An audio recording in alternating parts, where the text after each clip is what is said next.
So here we have the underside of the cranium, and we're working with this whole area. Now, if you look from the side, you see this area here.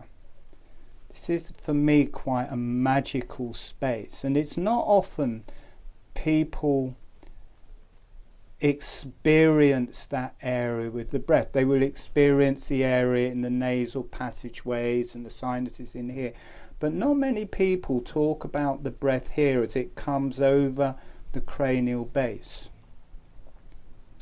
Just put the vertebrae in there. So see, that is the vertebrae coming down. That, let's just see, let's turn it upside down. So there you have from the back, see the into the nasal passageways, and these are large sinuses. Where's it gone? These are large sinuses at the sides of the nasal passageways. You've got the nasal passageways coming out through here, and then you've got this big space here where the breath comes over, and it comes over all of the cranial nerves are coming out through here. You've got this whole area of cranial base, and the whole breath is coming across this area in the base of the cranium. Just got to get this vertebrae the right way round. Might be the wrong way up, but as I'm doing it mirror, is that the right way up? That's the right way up. Let's come here. And it's also at the back, it's coming into that space, and at the back it's coming against the spine. So this is quite a precious area to become aware of the breath circulating. It's quite a magical area. It's not of the face. Well, it is of the face. It's connecting to the face with the breath coming through. It's connecting to the cranium because it's blowing against the underside of the cranium. It's connecting to the inside face of the spine. And then it's travelling down from there and down the pharynx, which is this area down here, and then that joins into the esophagus, which is for the food to come down, and then in front of that you have the trachea where the air is coming. So let's show you some pictures of that area which we're first going to visit, because we're going to start working with the organs. We're going to start with the esophagus, because that is the most physical of the yellow energies organs. So we're going to start there. It's kind of the hara for the yellow energies, and we're going to be working with its connection to the diaphragm and the stomach. We're lucky to have this because this book is slowly falling apart. We're now on page 61, and luckily that these pages have disappeared one by one, but luckily the one we had is still left here as the first page now. And you can see the cranial base here, and I can't see it because I'm looking at the screen, but somewhere around here is the back of the nasal passageways where the air is coming in and blowing across the cranial base. And then you've got the back of the mouth here, and then that is dropping down into the larynx area here, and then it becomes the esophagus here. So you've got all of these muscles, and you've got the diaphragm that will be pulling down, pulling this whole thing down, and you can see it's connected to the whole underside of the cranial base. So as the diaphragm pulls down, this goes through the diaphragm, so there's a pull down through that, and that connects into the whole cranial base. So there will be a pull down through the cranial base, and it's not just at the sides, it will link in to the cartilage and connective tissue under the cranial base there, so it will pull down. You get this in breath pulling down, out breath, breathing in, breathing out through this whole area as a movement of the breath. And you've got also, this is the eustachian tubes. See, there's all of the cranial nerves. There's the vagus nerve coming down here. Got the beginning of the eustachian tubes there. You've got all of the cranial nerves. You've got the vagus nerve, which will come down, and then it will run down through this central column, and it wraps around the esophagus to come through the diaphragm.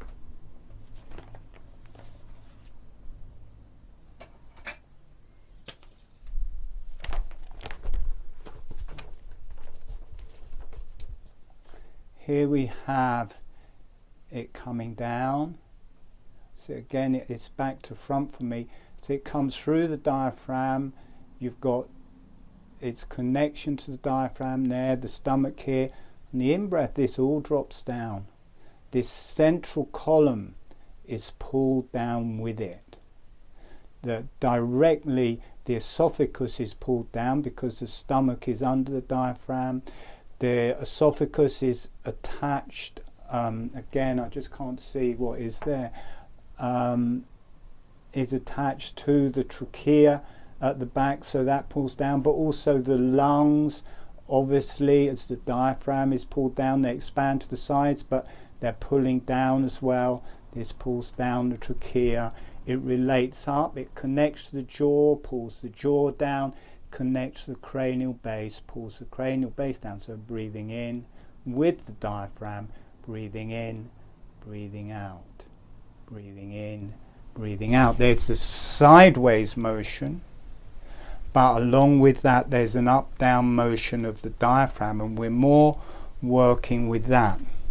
And I don't know if I've got a picture directly to hand, and I can't see what I'm pointing at properly, but all of the nerves from the vagus nerve that have gone to the lungs, have gone to the heart, they all come back together around the esophagus and then go through this junction with the diaphragm. So by working with this whole junction there, if this becomes tight, or if you've got a hernia or a floating hernia, this all can become inflamed. And as that moves up and down, it helps the vagus nerve breathe, it helps that whole area loosen up, and then that eases through the whole digestion as the vagus nerve travels down. Here's another one from the side. I'm going to have to change my zoom so that it comes the right way around. See, you've got the pharynx up here coming down into the esophagus, coming down and coming through the diaphragm. As this pulls down, that pulls down with it. As the lungs pull down, the trachea pulls down. And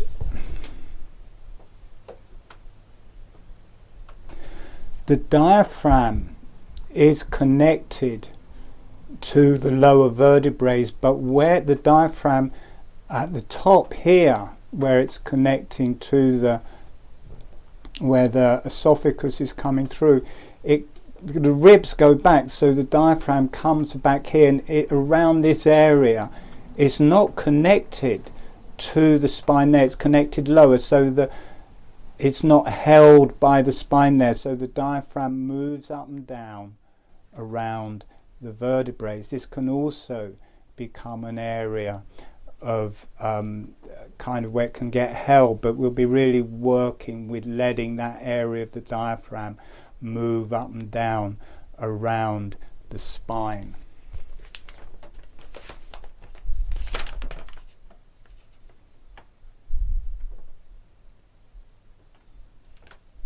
So just quickly go through these, because there is the anatomy, but also I just want people to feel it in their own anatomy. The trachea and the esophagus, they're joined together, they'll move together. The pharynx, there you've got the larynx in there, and then it coming down into the esophagus here, and then this runs up and you've got where it backs into the nose, nasal passageways there, and then it's connecting to the cranial base.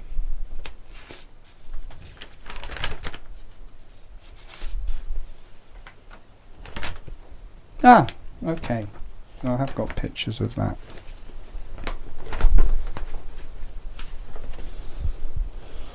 So where it comes through, even in the other pictures you can see a gap, but where it's joining to the diaphragm there is a connection here.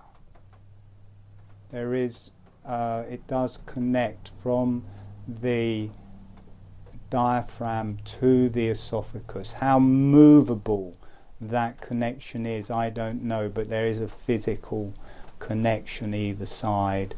And because I'm looking at a tiny picture on the screen, I can't really point out the different things, but as the diaphragm drops, the stomach's dropping with it, and this whole thing is moving up. And this is just a long tube which will go all the way up to the cranial base.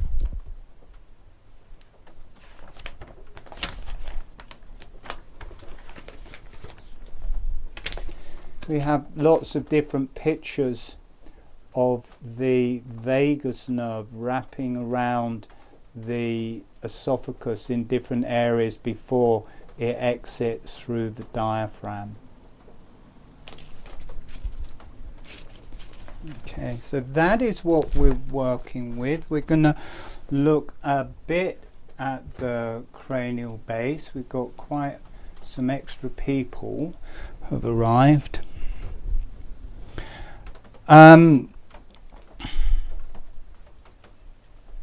Okay, I'm going to take the whole face off, and we're just going to look at the cranial base.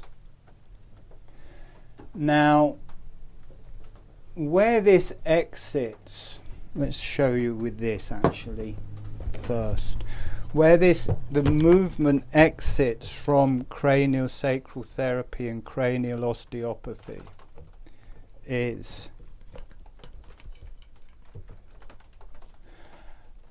you've got all of the muscles coming up to the face in holographic breathing and causing that movement through the face, and that goes back into the sphenoid area, and that pulls the sphenoid down and forwards.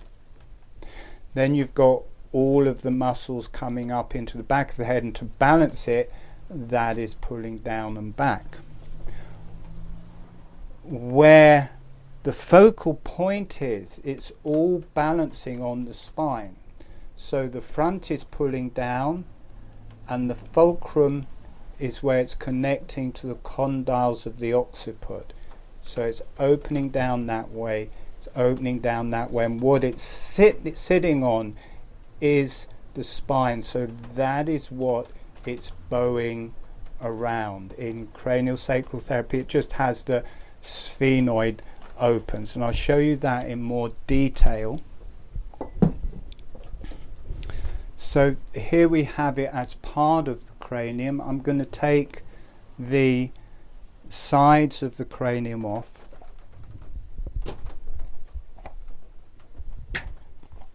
So I know we've got quite a few cranial people here, and new cranial people, so I haven't showed this, so I'm just going to show this. Now, this is the occiput, this is the sphenoid. Now, normally the sphenoid will be from that line up to there, but for me in holographic breathing, I've called this whole area the sphenoid from where it joins here. And the reason that was called the sphenoid is there is a junction here. In adults over the age of 13 and 14, this is one solid bone. In every skull, probably every skull in the whole world, other than mine, that is cut through there. And that top bit is called the sphenoid, then this red bit is part of the occiput here. But for holographic breathing, one, the energies change here, but also the movement is this: breathing in, this is pulling down forwards, breathing out, so it's breathing in, breathing out, breathing in, breathing out. Now, I pulled my microphone off a minute.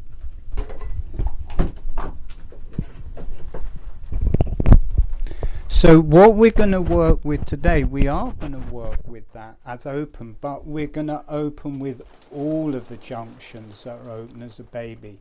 So this is a joint as a baby, and it isn't the same as the other joints in the cranium. They become sutures that are movable. But this as a baby is cartilage and bone, and over a period of time it ossifies. But also so is this, from here to here. This is a joint that ossifies over the first year. This is the major joint. This is really wide open, and this ossifies over the first 6 years. And this gives it just hugely more potential to breathe. Now, for me, how I experience it, as all of the muscles through the front of the body are pulling down through the face, this movement in holographic breathing connects it to the sphenoid, so that pulls down.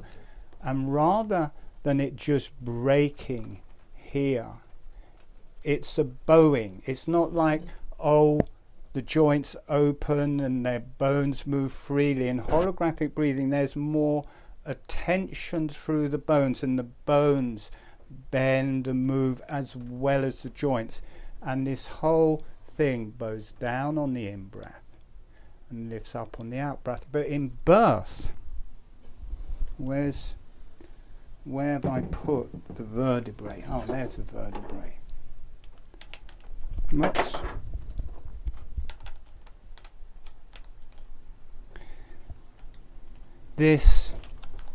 So here we have it up high. That is normally the sphenoid, but of course, so you've got this one joint here, you've got another joint across there, and you've got another joint across there. And what is it is in holographic breathing, this central place. See how that matches? Can you see how that central area matches with the vertebrae? That stays balanced and level because it's sitting directly on the spine. Because it's pulling down at the front and pulling down at the back, you get this pull through the whole body, and what happens is the spine shortens on the in-breath and the spine lengthens on the out-breath, breathing in, breathing out. And this is, for me, what grows the vertebrae in the baby in the womb, because bones need pressure to grow. So that central pivot is stable, and then from there the occiput is pulling down, and then the esophagus, the top of the esophagus, is joining from here, and as the diaphragm pulls down, this is pulling down, and then as the face opens in holographic breathing, that opens up through that joint, so you can breathe with the cranial base, with the occiput, then this middle one stable, and then this one pulling down, and then you add holographic breathing, and the face joins in to that whole momentum. I'll show you from, because you can see the lines a bit better. There they are from the inside, those three junctions, and you end up with two bones here, one bone here, another bone here, and then the sphenoid here. These aren't separate as babies, but they've got cartilage between them that slowly ossifies. This main one, this at birth, this is the finest one, which is normally thought for the sphenoid is the thinnest one. This one's a bit bigger. This is massive. This is really open at birth. So we're going to work with that to feel the motion in the cranial base. So I might be throwing people who haven't worked with, who are new and haven't worked with movement in this way before, but I'm going to go into it as slowly as possible to try not to leave people behind. I know it's different to cranial sacral therapy and cranial osteopathy, but it's a physical thing. And in reality, this is a solid physical bone in an adult. It does not bend here. This is probably one of the thickest points, is where that line is. If you look from the side, it's quite thick there. So in reality, in an adult, that is one solid bone. And with the holographic breathing, it's pulling like this, breathing in, breathing out, and you get a torsion through the bones. And the bones in a dead body are hard and brittle. The bones in a live body are flexible, and be a tiny motion, but we still can feel that, and that gives us the motion through the cranial base, through the whole and the sides of the cranial base, and then through the whole cranium in different ways. And the beauty of the esophagus is it rises up and makes a direct connection from the diaphragm to this first section here. Now with the spine, so here we have a spine, cranium on top of the spine, like that. So this is pulling down this way, and this is pulling down, so it's pulling down onto the spine, but it's not solid. The spine shortens on the in-breath with it, but not as far. There's still that pressure, but it condenses. For me, breathing in, breathing out, breathing in, breathing out. So it's not just going straight into this point here. It's that pressure is working down through the whole spine. So in one way, it is pushing up because it's pulling down onto the spine, which is the same as the spine pushing up into it. But because all of the muscles through the whole back, between every vertebrae, down through the quadratus muscles at the bottom, they're all tightening on the in-breath, and they pull all these vertebrae together. So it's not just this pulling down, all of the muscles are tightening to pull the vertebrae together.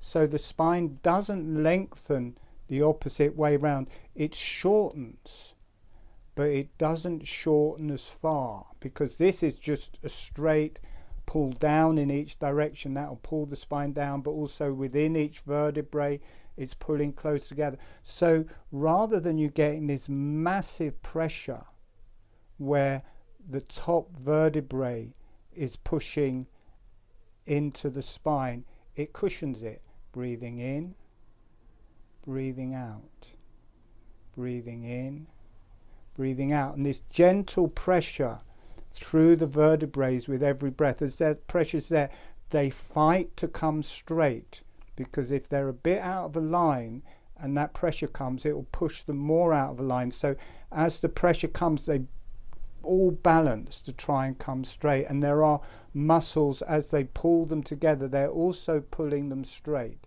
So this straightens. You see, this changes your perception of the breath.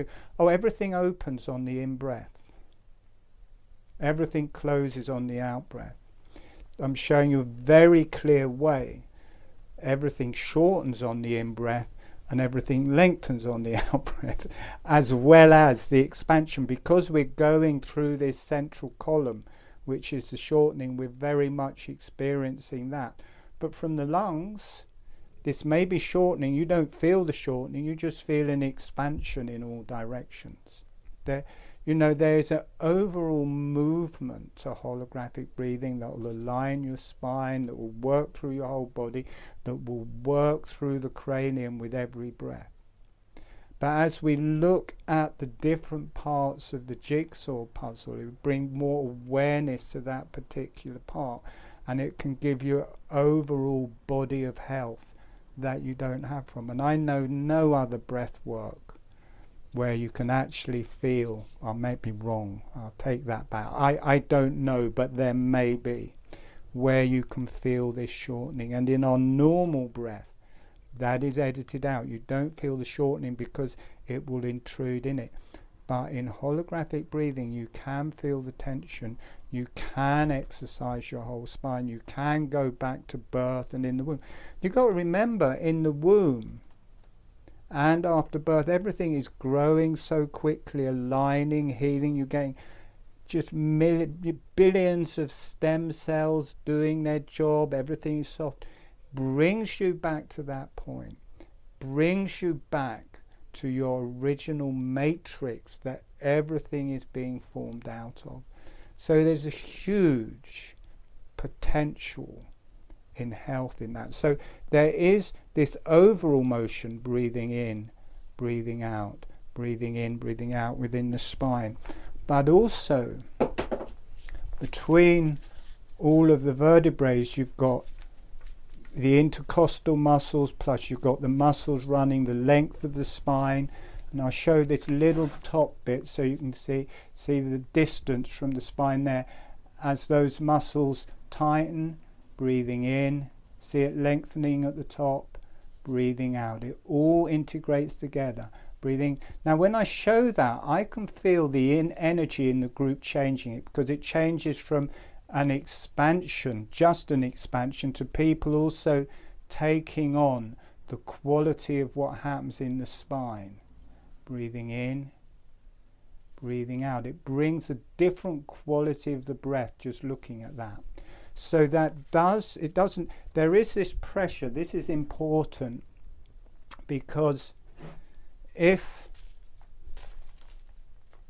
you just feel this pulling down this way, as opening the skull like that, you get this big pressure into between the atlas vertebrae and the cranial base, which can exacerbate anything in that area.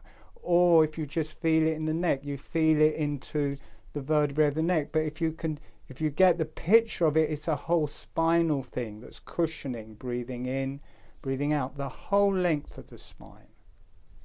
Breathing in, breathing out, breathing in, from the pelvic floor to the cranial floor. The diaphragm's pulling down to the pelvic floor, and the pelvic floor is holding that.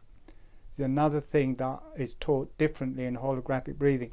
The pelvic floor rises on the in-breath towards the diaphragm, is what happens in holographic breathing.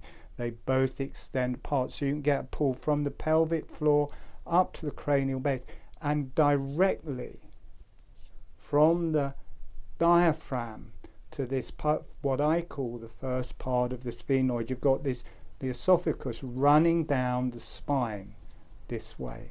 You've got the muscles from the occiput running down the spine that way. The diaphragm pulls on both because it goes around the spine. It connects to the spine from underneath, but it goes around the spine. So the back part of the diaphragm is rising up and down. So there's expansion, but also there's a contraction, which is profound because it's the very center of the breath. Everything expands out of that movement. Use holographic breathing. You'll be able to experience that.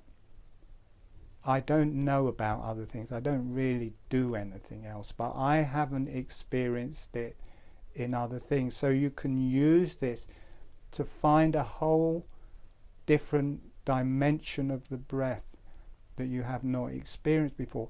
It is complicated and it is hard work. It isn't easy cookies, and I think that may put people off. It isn't the same as cranial work. A lot of it's the same. In cranial work, Sutherland was clear. Breathing in, breathing out with the spine. The whole body shortens on the in-breath and the whole body lengthens on. So that a lot of things are similar.